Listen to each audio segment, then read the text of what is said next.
I'm Lisa Schwartz with Berkeley Lab. Welcome to the webinar on our new report, All Source Competitive Solicitations. Slide 3, please.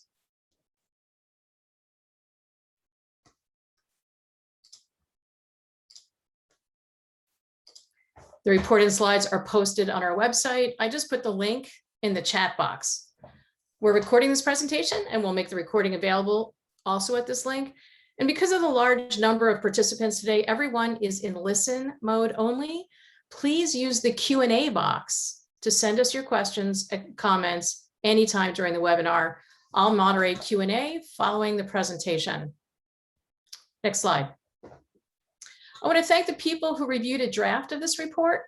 They include members of our future electric utility regulation advisory group, as well as additional reviewers. Thanks also to our funder, the U.S. Department of Energy's Office of Electricity and the Solar Energy Technologies Office in the Office of Energy Efficiency and Renewable Energy. Next slide, please. Related to the topic of this report on competitive solicitations for utility resources is a report series on future electric utility regulation.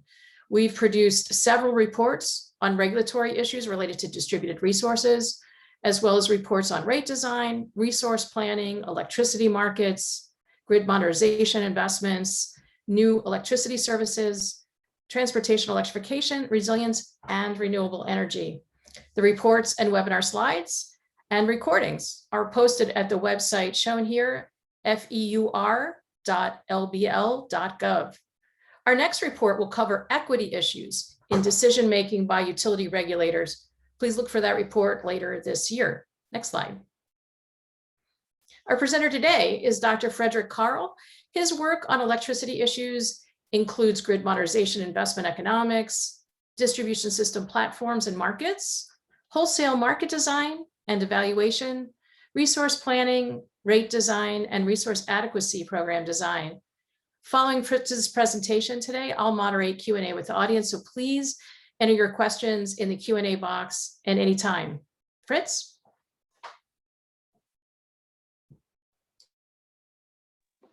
Excellent. Thank you, Lisa. It's a pleasure to be with you all this morning and afternoon. Thank you for taking the time to be with us. Two quick items before we get started.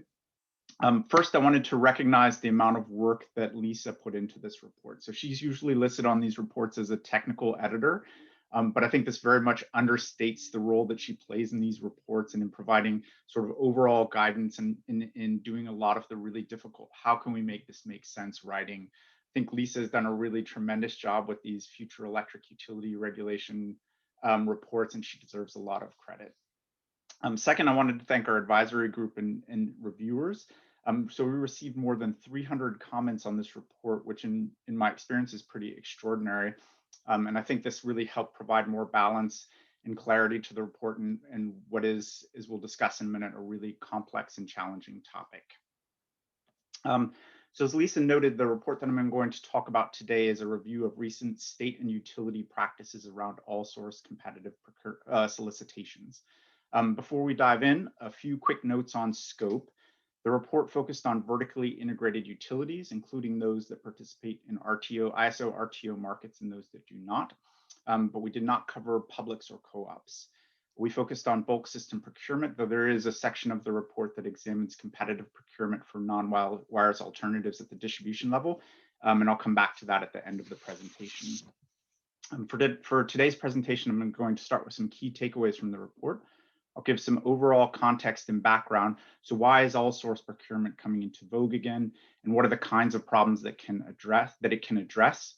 I'll give a quick overview of the competitive all source procurement process, and then I'll go into more detail on three discrete elements in that process: resource needs identification, RFP instrument design, and offer evaluation and selection. And then lastly, I'll offer a few concluding thoughts, and then we'll open up for Q&A.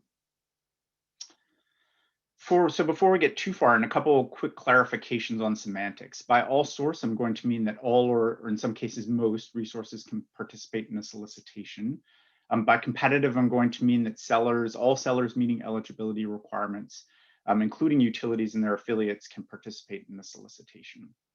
So as the figure here shows, for many states, moving toward an all-source framework for solicitations means moving from a utility procurement framework in which utilities procure gas-fired generation, renewable energy, and in some cases bulk energy storage and demand-side resources, including distributed storage through separate solicitations, to one in which utilities are procuring a larger portion of their resources through a single solicitation, likely still complemented by utility programs.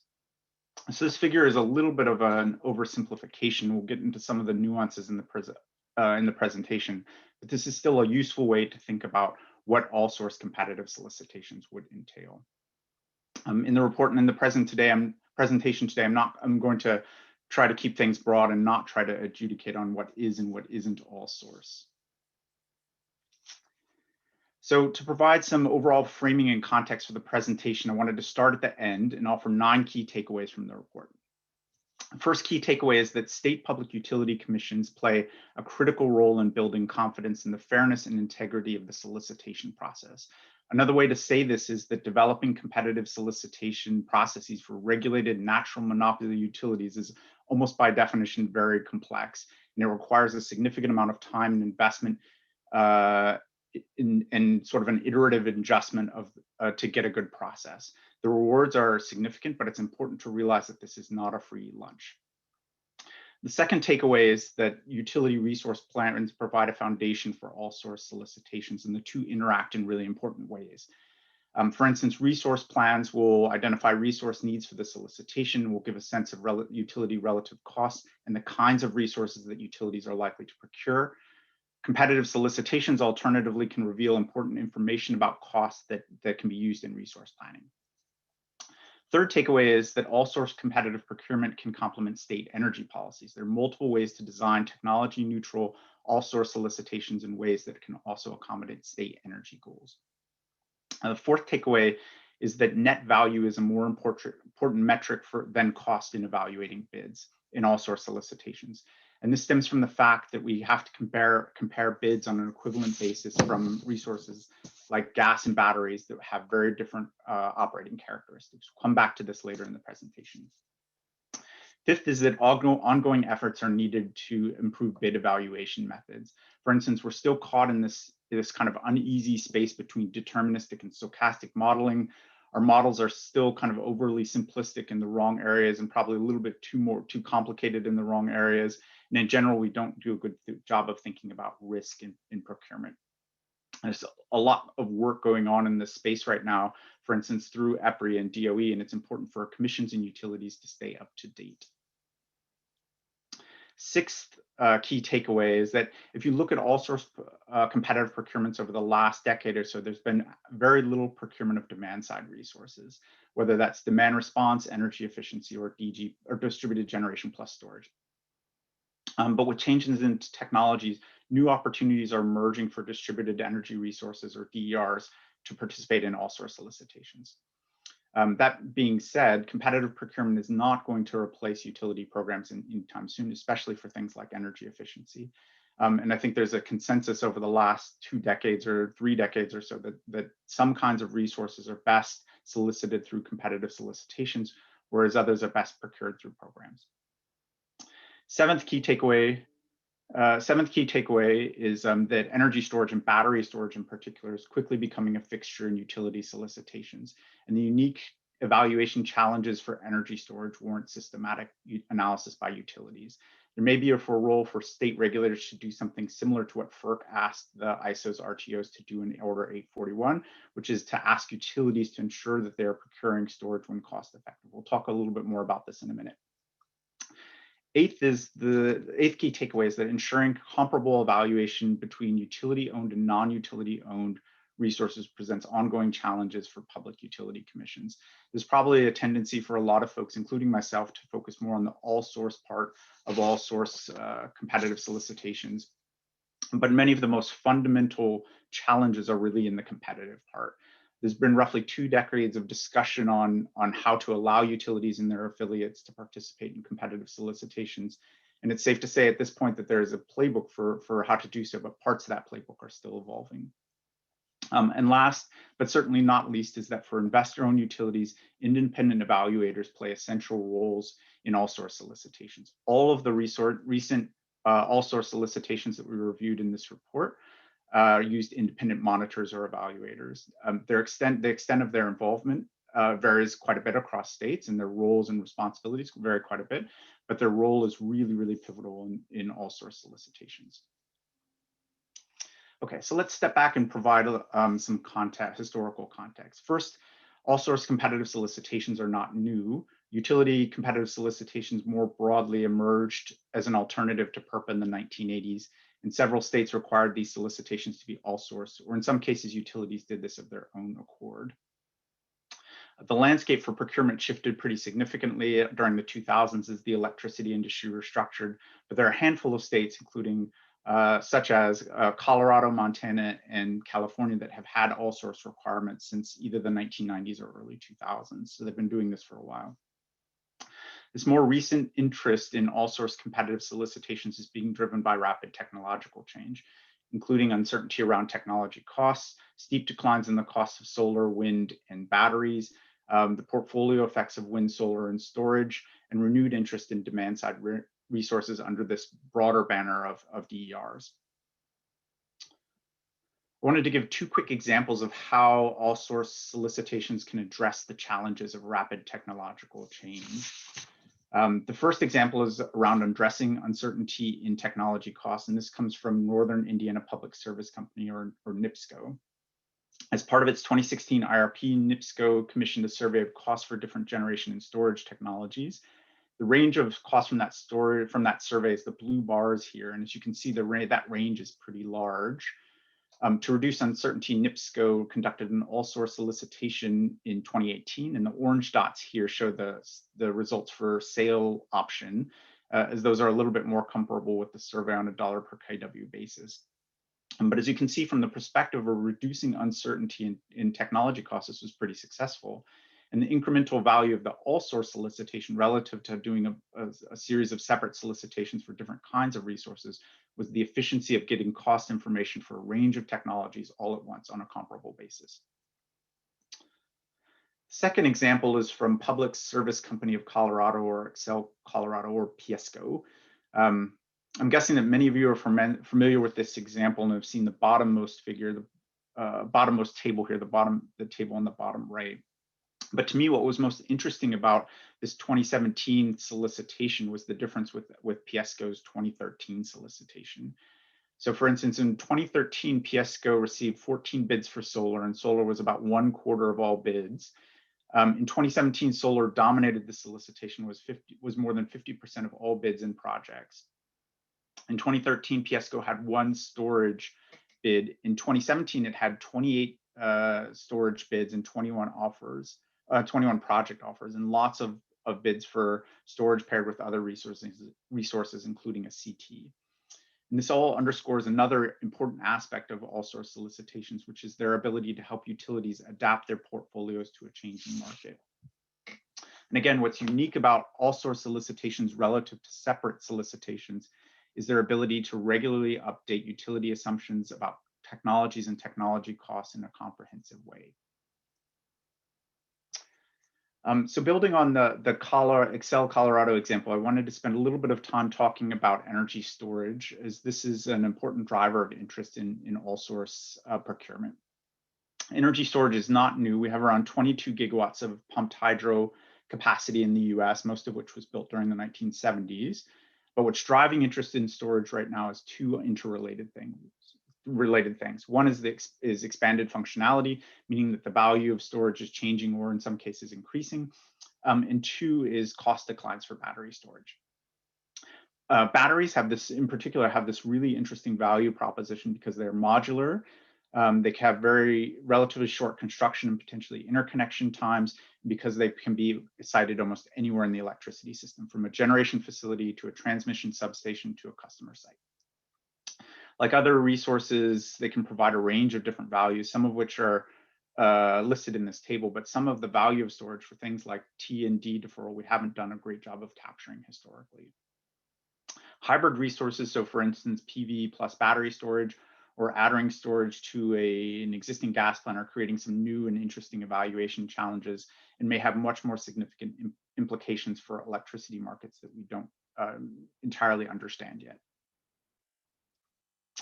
So let's come back to the design of all source competitive procurement processes. The all source competitive procurement process has 5 generic steps. These are pretty aggregated. First is needs identification through resource planning, and I think this also includes resource planning more generally. The second is the design of the RFP instrument, and I'll talk about what that means in a minute. Third is offer evaluation and selection. Fourth is contract negotiations. And then fifth is commission approval and of the results. These are pretty generic steps, and in particular, when and how commissions approve the results of competitive solicitations varies pretty significantly across states. We covered the first 3 of these in the report, and I'll talk about them in a little bit more detail in a second. But before doing so, I wanted to highlight 2 things.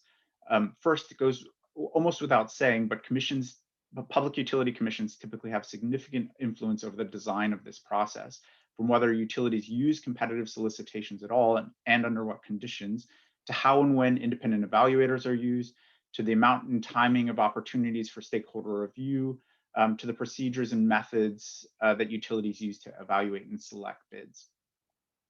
Second key point is that in thinking about different design options, it's important to realize that there are trade-offs in things like how much flexibility is given to utilities in their decision-making, between transparency in the evaluation process and potential gaming of bid scoring on the part of bidders, between longer solicitation timelines that allow for more review and stakeholder input, and shorter timelines that reflect the fact that bidders are being required to maintain the validity of their bids, and between minimum eligibility requirements on bidders and the competitiveness of the solicitation.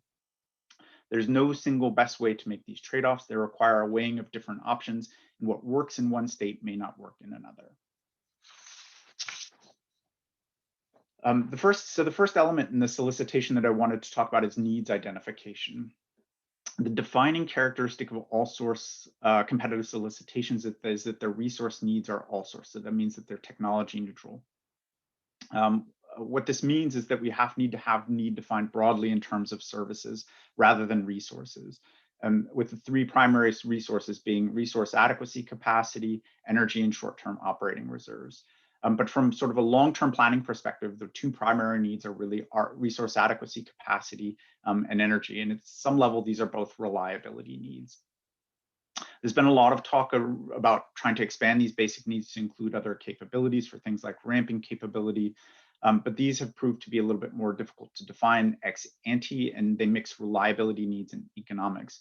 And for economics, where you really want to make these trade-offs is in the evaluation of bids, not in the needs determination. In all source solicitations, RA capacity is still typically the binding constraint, meaning that as long as we have enough bids for our capacity needs, these will generally also cover our energy needs. And so the need in most all source solicitations has been framed as a peak capacity need. Within this broad category of capacity, there's a lot of nuance for things like deliverability, how capacity is accredited, and the like. But at some level, this is just load resource balance, as the figure here shows.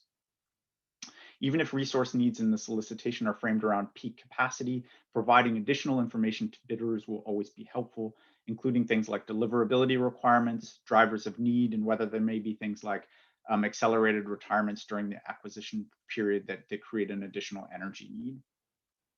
Resource plans are a really useful way to provide this visibility to bidders.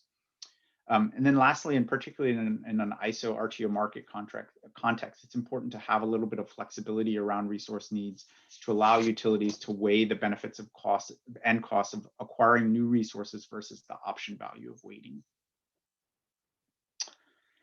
The next element that I wanted to talk about is RFP Instrument Design. RFP Instrument Design refers to the documents, and communications used to solicit bids. Key elements include documents and information for bidders, the process and timeline, eligibility requirements, products that are going to be solicited, and confidentiality rules. Many of these elements require careful consideration and weighing of the potential trade-offs that I highlighted just a second ago. While it is true that these considerations are going to be state-specific, there's a lot of value in looking around at what other states are doing. A couple of considerations in RFP instrument design that are specific to all source solicitations are products and eligibility requirements.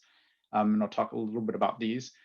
Products in this case refers to the categories of resources that will be solicited. The reason it's important to think through this is that utilities can't realistically develop things like pro forma contracts for each individual type of resources. So the question is, what are the categories that we can bend resources into for the purposes of things like contracting? So typically this will be things like the categories will be things like dispatchable, semi-dispatchable, and non-dispatchable.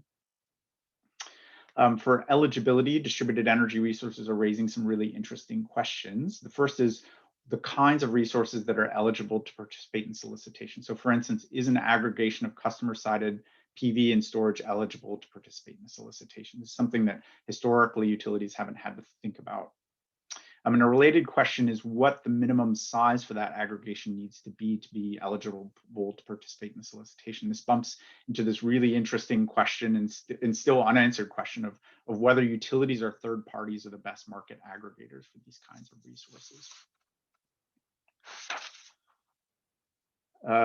So I wanted to take this opportunity to remind you to use the Q&A box to send us your questions and comments at any time during the webinar, and we'll address as many of these as we can following the presentation. The final element that I wanted to talk about is offer evaluation selection. In evaluating, selecting bids, utilities have historically considered price and non-price factors. Non-price factors are often qualitative and present challenges for regulatory oversight. And it's important to be upfront as to how these will factor into the evaluation process, whether through weights or through scoring or through some other means. This is particularly true in all source solicitations because different kinds of resources may have very different scores and things like resilience, depending on how the terms are defined and depending on how we're measuring these non-price factors. In all source solicitations, economic evaluation is probably the key challenge because of the diversity of resources that we're talking about.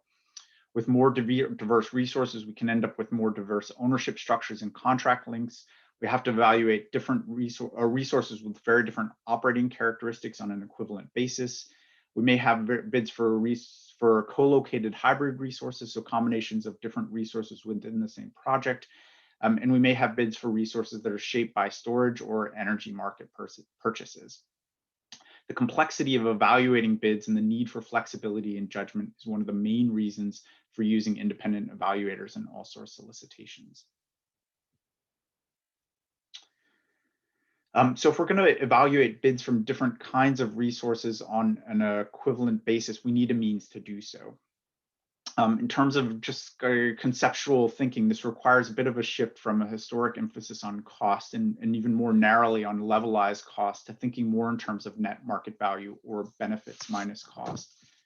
So the figure on the right here shows California's approach to this, which is a net market value framework. And utilities have used this net market value framework in their all source solicitations in California.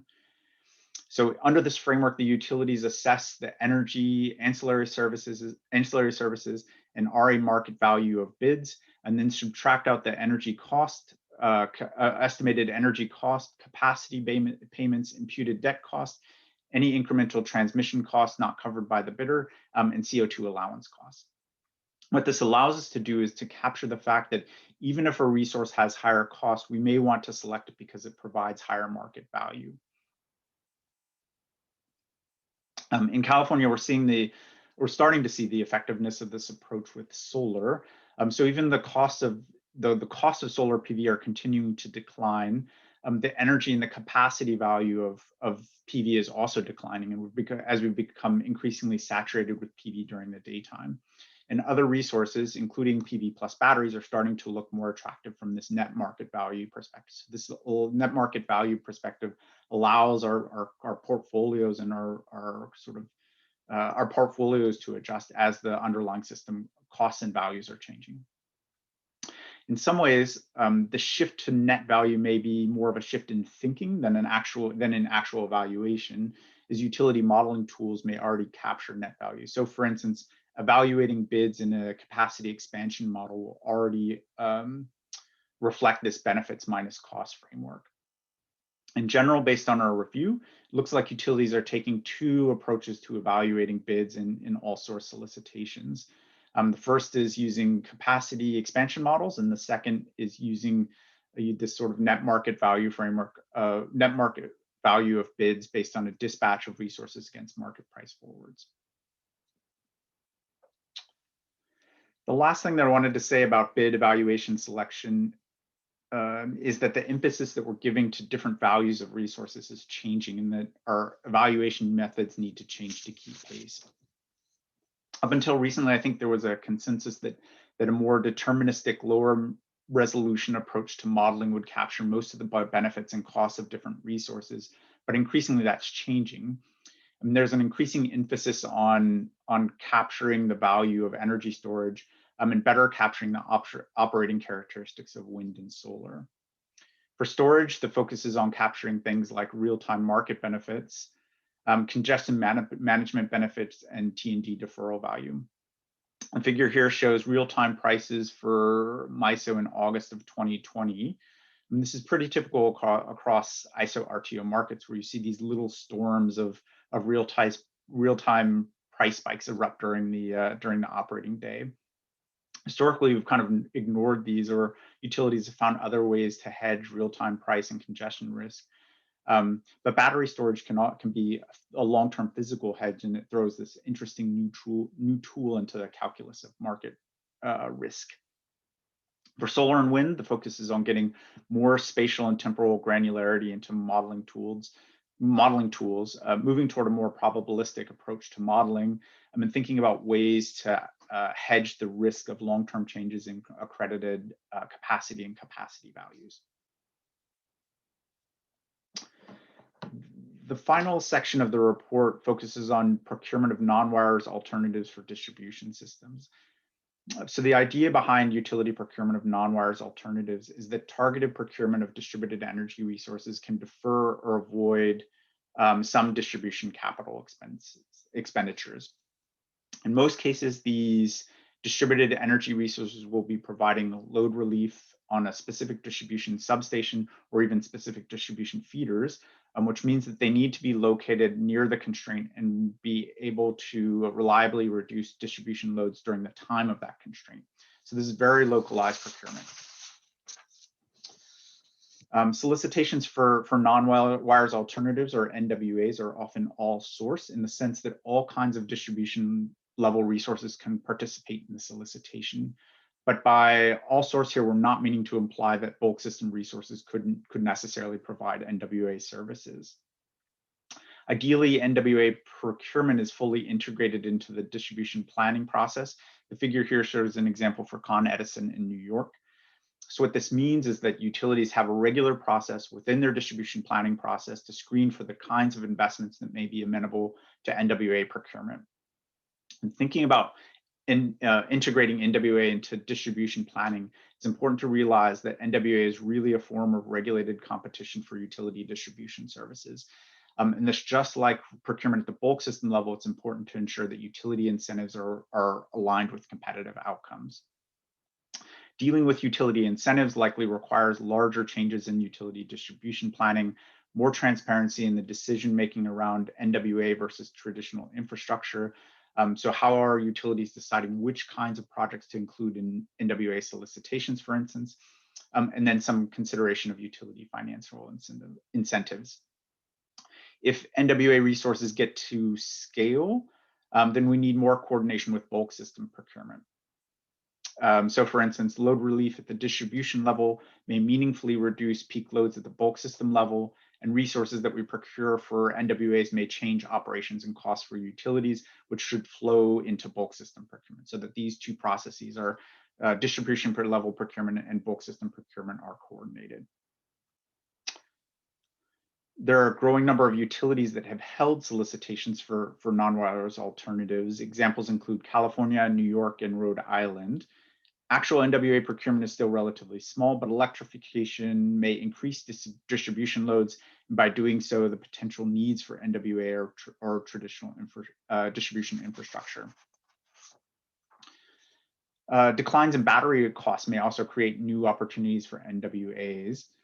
But declines in battery costs may also increase the customer adoption of batteries. And this highlights the importance of making sure that utilities get the balance right between distribution load relief through changes in rates and distribution load relief through changes in NWA procurement, to make sure that we're not sort of double counting load relief from these two approaches. Based on experience with competitive solicitations for Nonwires Alternatives thus far, we synthesized a few lessons for competitive NWA solicitations in the report. The first is that to really make NWA procurement successful, we need better distribution system data, better load and adoption forecasts, and better ability to calculate the time-varying value of DERs. The second is that we need better methods and tools to evaluate NWA bids. And there's some overlap here with the need for better methods and tools at the bulk system. Third is the need for better matching of the solicitation process with the lead times required for developers to get NWA projects up and running, realizing that for things like energy efficiency and demand response, that developers need time to be able to recruit and to contract with customers. Fourth is the need for more standardized contracts that clearly articulate and allocate performance risk. Fifth is more support for DER aggregation, whether that's through support to reduce customer recruitment costs or utility software tools to give aggregators more flexibility in how they meet their NWA requirements. And sixth is better integration of Nonwires resources into utility operating practices and procedures. And this is important for distributed. This is most important for distributed generation, distributed storage, and demand response. And this last point brings up another important unresolved issue, which is overlapping federal and state jurisdiction. In NWA projects, the distribution deferral component will be an important part of the overall value of the project, but wholesale value will also be a critical part. And so we need a regulatory model that enables a reasonable division of federal and state regulatory authority. It remains to be seen how FERC's recent order 2222 will affect jurisdictional questions, but at the very least, it should create some momentum to resolve issues around wholesale market participation for DERs. So a few concluding thoughts before we move into Q&A. First, there's an increasing interest in all-source solicitations across the US that's being driven by their potential to help discover competitive pricing across a range of resources, to enable integrated procurement of resources that have interactive effects, and to facilitate coordination between the procurement of resources at the bulk system level and at the distribution level. Second and concluding thought is that despite these upsides, all-source solicitations are complex and require significant upfront and ongoing investments. They have important trade-offs, and these important trade-offs need to be weighed carefully.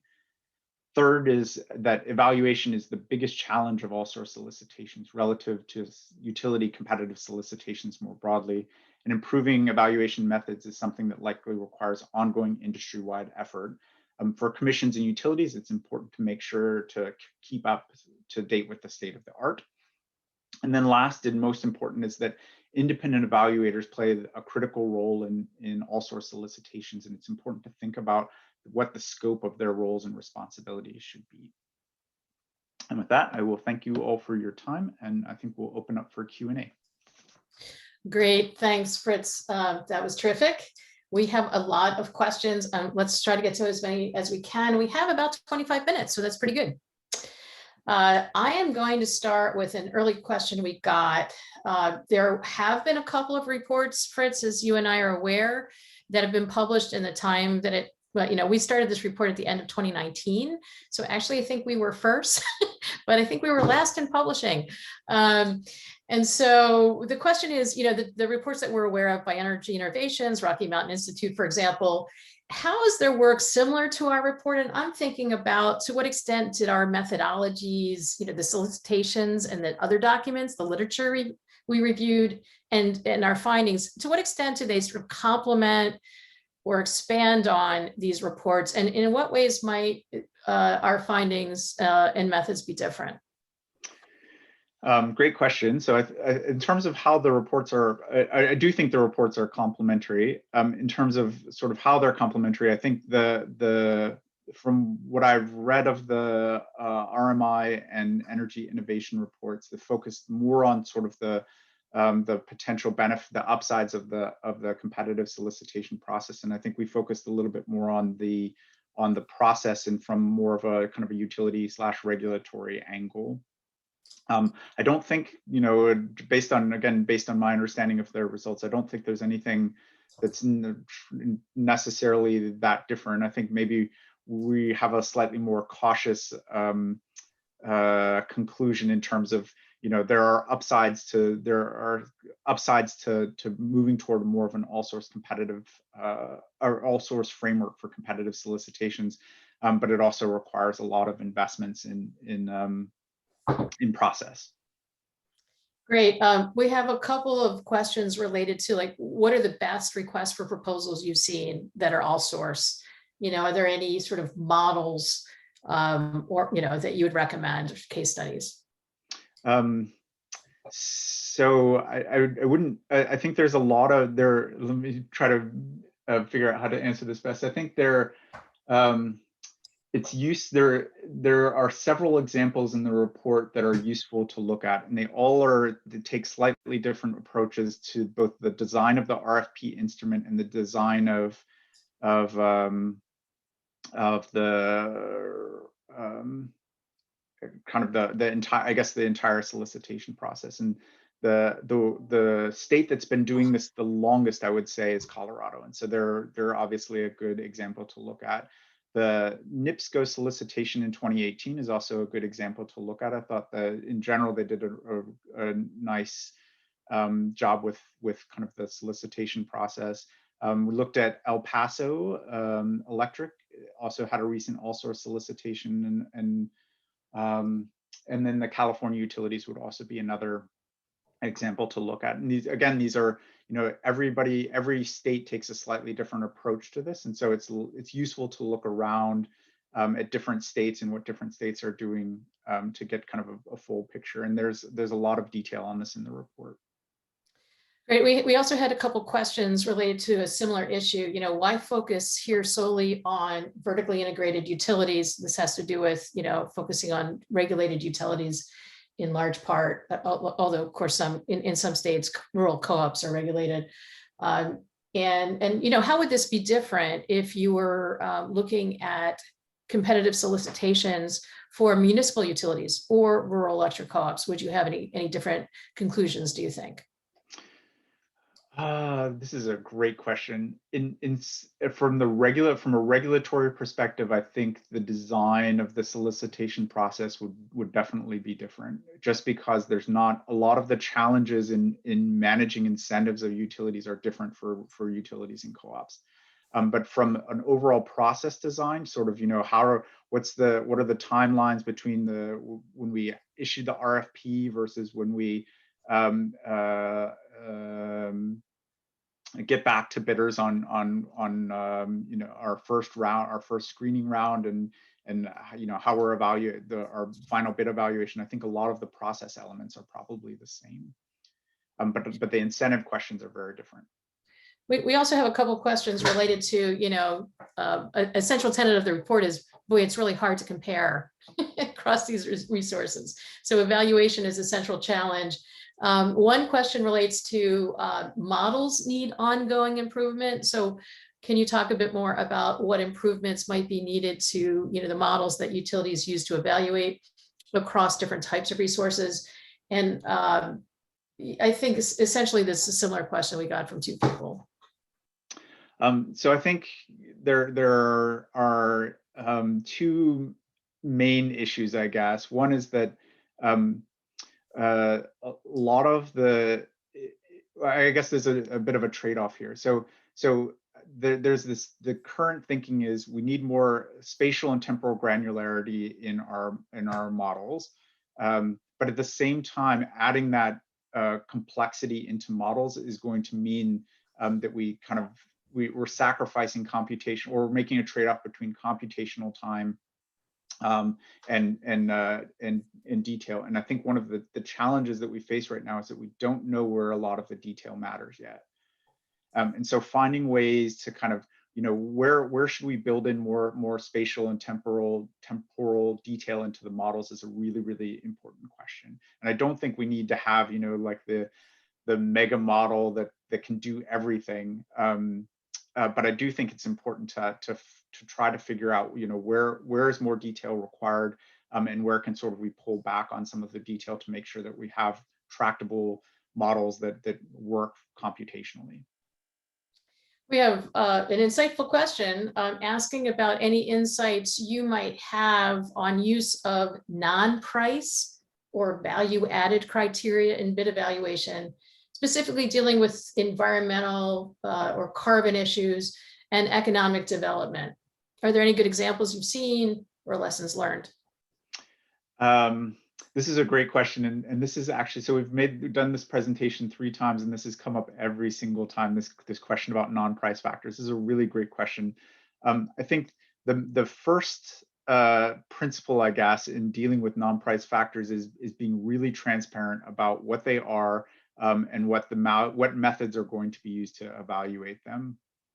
And I think in some ways everything else flows from that. If there's a lot of transparency about that, then everybody kind of knows what to expect, and there's not, neither from the regulator's perspective or from the bidder's perspective, there aren't any surprises. In terms of CO, sort of bringing in the CO2 emissions and economic development into this, CO2 emissions, I think actually for both of these, I think Colorado is provides a pretty good example of sort of how these can be integrated into non-price factors. That would be my recommendation. Someone wrote in a question that I had too, why aren't more utilities doing all source procurement? What are the barriers? And that's sort of my overarching question, really. But we had a question in the Q&A box that got into, are there any misaligned incentives that could prevent utilities from proceeding with all source competitive solicitations? I think the answer to the second question is yes. I think the misaligned incentives are in some ways understandable. During periods when you have rapid technological change, there's a certain amount of conservatism that gets built in against change from an asset owning perspective. And I think that's really natural. And there's probably some of that going on with utilities. Why aren't more states doing this? I think, part of this, my simple answer to this is that I don't know. I think part of this might be the complexity of change and the inertia of change. I also think from some states' perspective, this is this is not the trade-offs aren't in terms of giving more flexibility to utilities in their procurement decision making, or in terms of setting up this sort of complex process aren't worth it. And so that's what I can surmise. Great. So many questions. It's hard to choose. Let's go to some questions about the process itself, which I think is just it's so important. What do you recommend for transparency between a utility's, sort of avoided costs and bidders' proposals? So for the avoided costs, I think it's really important to have to sort of emphasize that the resource planning, the use of all source procurement doesn't replace resource planning, and that resource planning really plays this really important role for giving us an overall sense of direction of what the utilities costs and potential procurements would look like going forward. And I think more transparency in the resource planning process can help provide sort of an understanding to bidders of where they should be, how they should be structuring and positioning their bids. Okay. Sorry, go ahead. Well, I was going to ask another process question. Okay. About how long does it take to do a good all source competitive solicitation? So there's a range, and the report kind of compares the different existing all source solicitations. I think the range is somewhere between 1 and 2 years. And I think you could probably shorten that to 6 months maybe, but there is this, it's important to emphasize, there is this process requires the stakeholder input at different parts. It requires the utilities to use pretty sophisticated models to evaluate bids, which requires a several-month period of time. And during all of this process, the utility is interacting with their independent evaluator, and their independent evaluator is sort of providing oversight of things like their bid evaluation. So this is a process that takes time. At the same time, too long is not good, because you're requiring the bidders to maintain the validity of their bids throughout this process. So if I make, if I'm a developer and I bid a resource into this process, I need to make sure that I can sustain that bid throughout the process, including any of my financing, my fuel costs might change, my land costs might change, and so having a shorter process in some ways provides a little bit more certainty to developers. So let's get to a really fundamental question about the report. What's the difference between just setting procurement quantities for, say, renewables, storage, and gas, following conclusion of an integrated resource plan, and then just doing individual solicitations to procure these resources versus the all-source competitive procurement we focus on here in the report? So I think the main difference is that between the time that utilities go through the resource planning process and figure out, what are my optimal quantities of resources over these different time periods, and the time that they actually go to procure resources, technology costs may change. And so the biggest difference between the all-source competitive solicitation and just sort of fixing resources coming out of the resource planning process is the ability of the all-source solicitation to provide sort of a market-based set of portfolio of costs across different resources that could be included in a portfolio. Okay, it's good. We have still 12 minutes left. Have there been any quantitative analyses that you're aware of showing that all-source procurement can reduce overall costs to ratepayers? No. Okay, a related question, and just as much a comment. Should public utilities commissions keep in mind that utilities have monopsony or near-like monopsony market power with regard to bidders? So this is sort of the commentary part. If that power is exercised consistent with utility incentives to invest, own, and earn, that can present risk to bidders. Okay, here's the question part. As a result, should planning and procurement taken together be viewed as a bidder risk management exercise if it is to achieve its competitive outcomes of a lot of bids and low prices? Yes. And the simple answer. I mean, so I think at some point earlier in the presentation, I said, the hardest part of this process is the fact that this is a natural monopsony utility, and we're trying to create a competitive process. And those two things are, sort of by definition, are really hard to reconcile. And I think this is where the role of the independent evaluator is most critical, is making sure that utilities in their sort of monopsony buying are acting like a competitive entity. And this is really challenging, and it takes an ongoing process to kind of figure out what the nuances are in terms of the independent evaluator's role, and how the independent evaluator can sort of best steer the utility toward competitive outcomes. But I think this is in many ways the critical problem of utility competitive procurement. Okay, this next question maybe is a little tougher, but I think a lot of people are wondering, how much does this relate to restructured regions? We do talk about in one of the chapters in the report, Nonwires Alternatives, but the question is more, I think, about energy capacity. Is any of this relevant for states with a restructured electricity market that are pursuing fixed resource requirements as an alternative to the minimum offer price rule? So I don't know if you have comments on that. I think it's different. And in particular, because in a lot of restructured states, utilities are buying short-term. They're meant to be sort of they're meant to be mimicking the outcomes of competitive retailers. And so they typically don't do resource planning in the way that vertically integrated utilities do. And then they also don't do kind of this longer term procurement in the way that vertically integrated utilities do. I do think there is some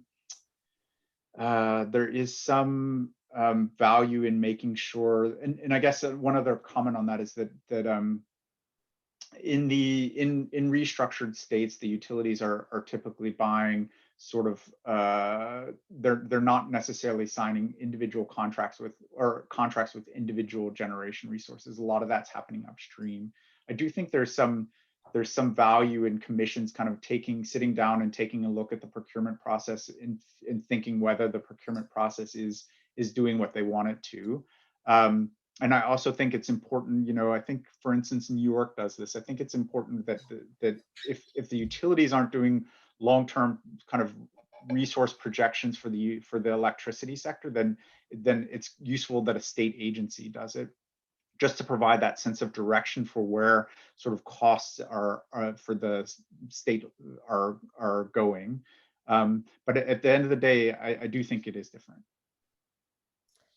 All right, we have, you talked about the connection between resource planning and procurement. So this is a question on the planning side, which is not the focus of the report, but it's clearly related.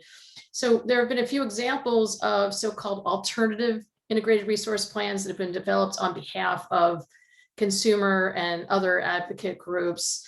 And, in some cases, they're aided by energy offices or nonprofit organizations. And in some cases, this commenter says the alternative IRPs produce results that are cleaner, lower cost, and more compliant with public policy goals than utility IRPs. Do you have any experience with this, and about how prevalent their use is in utility proceedings, regulatory proceedings, and is it possible that this practice could be better woven into utility regulatory requirements? My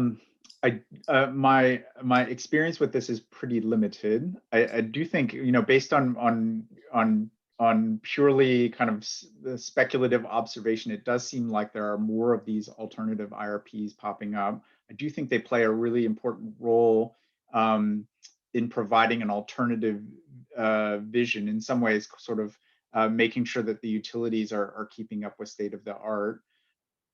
I do think that there's a way to better integrate them into sort of the regulatory proceedings, and I think public utility commissions can do this by sort of expanding the stakeholder, or clearly defining where stakeholders can sort of integrate their inputs, and if that is including alternative IRPs into sort of the regulatory proceedings around IRPs. But I'm not sure, I think the ways in which, commissions are comfortable doing this, and sort of their approaches to this vary by state. Here's a question about externalities, perfect for an economist.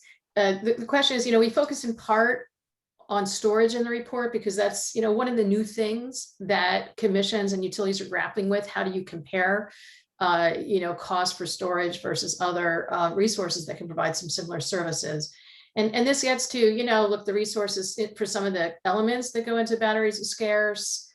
There's increased demand by automakers and others. So, that the scarcity of the resources and demand of these elements may actually increase the cost of batteries. So that's sort of squarely like in the realm of integrated resource planning. And when you're projecting the cost, you might be wrong, right? Because maybe the price will go up compared to what you think it will because of these factors. But is there, in terms of the sort of considering cost side, to what extent, if any, do any commissions or utilities consider these the externalities of some of the, some of these things? Externalities meaning like for batteries, the environmental impacts, or? Yeah, I wanted to also go and sort of take this to the environmental impacts of disposal as well, for that matter. I think I have not seen a case where a utility has included the environmental sort of a more of a life cycle perspective on batteries in an IRP or in solicitations. I think that's probably a useful thing to consider and kind of think about how to integrate into resource planning. We sort of grappled a bit with how to address energy efficiency and demand response in this report. And we luckily had some excellent reviewers who provided good guidance on that. But it does make us wonder how regulators can facilitate better integration of distributed energy resources in all source solicitations, and how can they encourage utilities to better align competitive procurement and utility programs to acquire these resources? So I think this is a great question, and something that probably requires a little bit more thought from the commissions. I think they're from they're just kind of given the developments in technology, there are probably a broader range of distributed resources that can kind of feasibly participate in competitive solicitations now. But at the same time, I think there's this kind of probably a large portion of resources that where it's better to kind of procure through utility programs. For the resources that you're procuring through utility programs, I think it's important to make sure that the cost that you're using to evaluate resources, so your avoided costs, are sort of kept up to date with the cost that you're revealing through competitive solicitations. And at the same time, it's important to integrate your utility program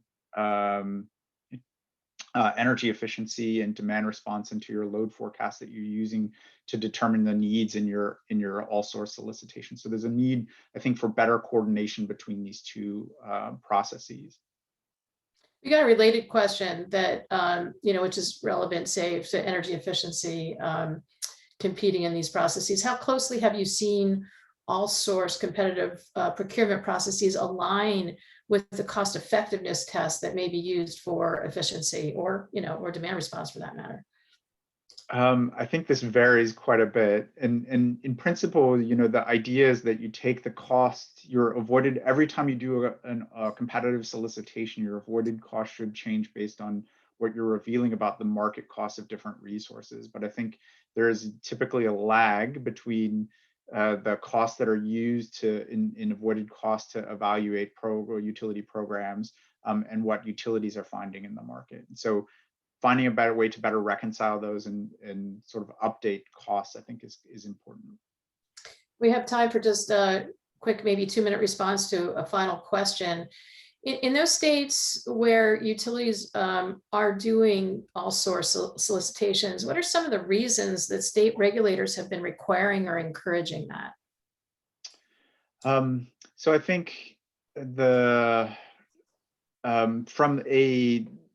for instance, from the perspective of I guess let me answer this generically. I think from a regulator's perspective, there's a lot of value in having utilities comprehensively compare different resources on an equal playing field. I think that idea, that principle, has been around since the 1980s, and sort of it's evolved and adapted over time. But I still feel like that's a pretty core principle that's driving a lot of this. We're expecting utilities to procure at least cost, least risk.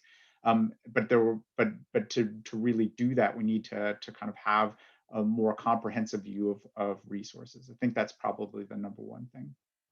I also think part of this is being driven by changing technology costs and this idea that the utilities need to be able to adapt their portfolios to changing market and changing technologies to be able to really meet those least cost, least risk goals.